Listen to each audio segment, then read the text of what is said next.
நல்ல பெண்கள் உயர்ந்த அந்தஸ்தில் இருக்கிறார்கள். யார் உயர்ந்த அந்தஸ்தில் இருக்கிறீர்கள் ரசூலுல்லாஹ்வுடைய பெயரை கூட அல்லாஹ் சுப்ஹானஹு வ தஆலா மிக உயர்ந்த இடத்தில் வைத்திருக்கிறார். உங்களுடைய திக்கரை, உங்களுடைய இந்த நினைவை நாங்கள் உயர்த்துவோம்.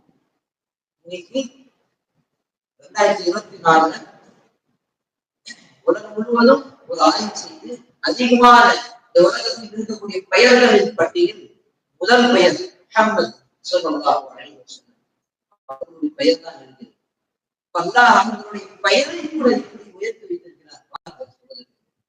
அவர்களுடைய குடும்பம், அவர்களுடைய வாழ்ந்த அந்த வரலாறு எல்லாம் இந்த உலகத்தில் பாதுகாக்கப்பட்டிருக்கிறது.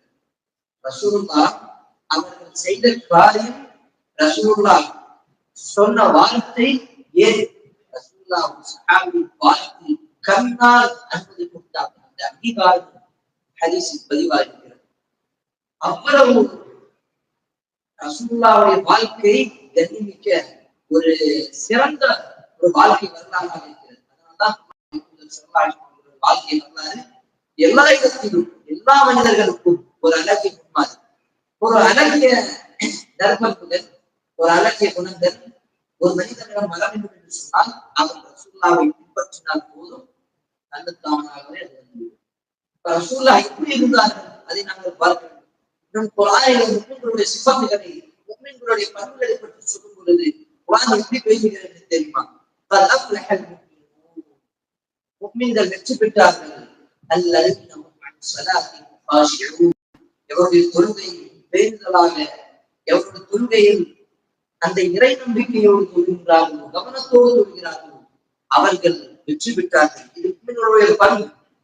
வல்லதீன ஹும் அன் லக்வி முஅரிதூன், அவர்கள் தேவையில்லாத விஷயங்களிலிருந்து விலகி இருப்பார்கள். அதனால்தான் ரசூலுல்லாஹி ஸல்லல்லாஹு அலைஹி வஸல்லம் சொன்னார்கள், இஸ்லாமின் மர்இ தர்கு மா லா யஹ்னி. ஒரு மனிதன் நல்ல முஸ்லிமாக இருக்கக்கூடிய அவனுடைய அடையாளம் என்ன தெரியுமா? அவனுக்கு தேவையில்லாத விஷயங்களில் அவன் மூழ்கி இருக்க மாட்டான். ஒரு விஷயத்தில் அவனுக்கு எந்த விதமான ஒரு நன்மை இல்லை, எந்த விதமான அவனுக்கு பலன் இல்லை, அந்த விஷயத்தில் அவன் ஈடுபட மாட்டான். பக்கத்தில் இருக்கிற சண்டை என்னவா இருக்கும், அவனுக்கு தேவையில்லை.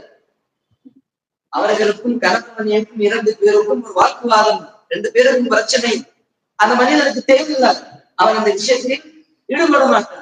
ஒரு நல்ல முஸ்லிம், ஒரு நல்ல முஃமின் தன்னுடைய இபாதத் கொண்டு மற்றவர்களுக்கு